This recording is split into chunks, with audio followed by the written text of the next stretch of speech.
Okay, so just as I promised, I'm going to tell you a little bit about my story.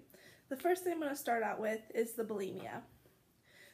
So I was never a super skinny girl. I was never the tiny little perfect body, but I'd never really noticed until 8th grade, when I noticed that all my friends were so much smaller than I was, and I was taller and I was bigger, and it sort of started to flip in my mind that something was different about me. So at that moment, in 8th grade, I began purging.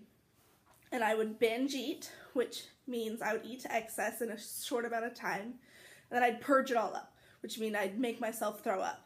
And at first it was really, really hard. But then as years went on, it got really easy. Especially because as years went on, I gained more weight and I gained hips and I gained chest before all of my friends did.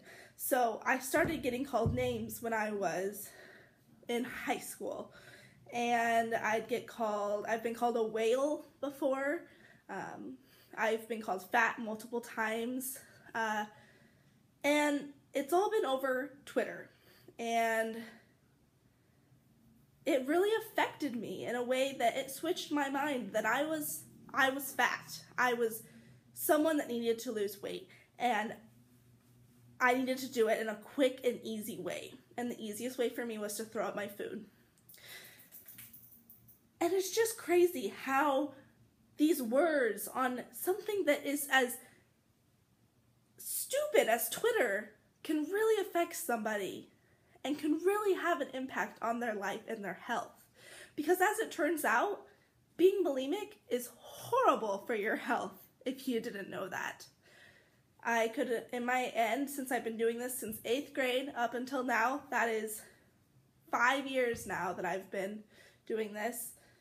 Off and on for 5 years, I've been throwing up my food. I could have heart failure. I could have a heart attack. I could die. I mean, there are so many different things that it's going to mess with. Last night I had my first health scare when my heart started beating and it hurt and hurt. And I had shooting pains down my left arm and my stomach felt like it was being ripped to shreds and my throat was on fire. And I went to the doctor and they told me that I had too much acid in my esophagus. Because acid is from throwing up, and your esophagus isn't meant to have acid in it, like your stomach has a lining for.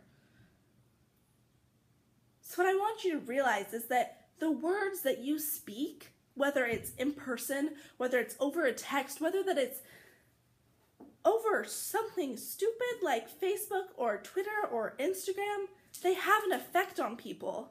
And I know that when someone commits suicide or someone tries or someone succeeds at it, you think, oh man, we need to stop cyberbullying. But the people who are saying that are the people who are cyberbullying in the first place. And I'm not going to sit here and pretend I haven't cyberbullied, because if you're truthful, everyone has cyberbullied. It's something that just happens. And I'm not saying, oh, because of this video, people are going to stop, but I'd like you to stop and think before you do it. I'm mentally ill because of this bulimia. I have a problem because I think that I'm too fat.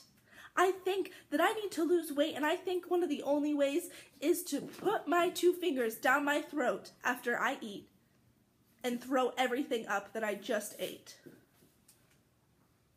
And that's sad. That's really sad. And I know that there are other people out there who are just like me, who think that the only way is to throw up. And I'm telling you, it's not. But it's not just going to click like that.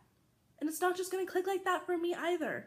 Because I know that it's bad.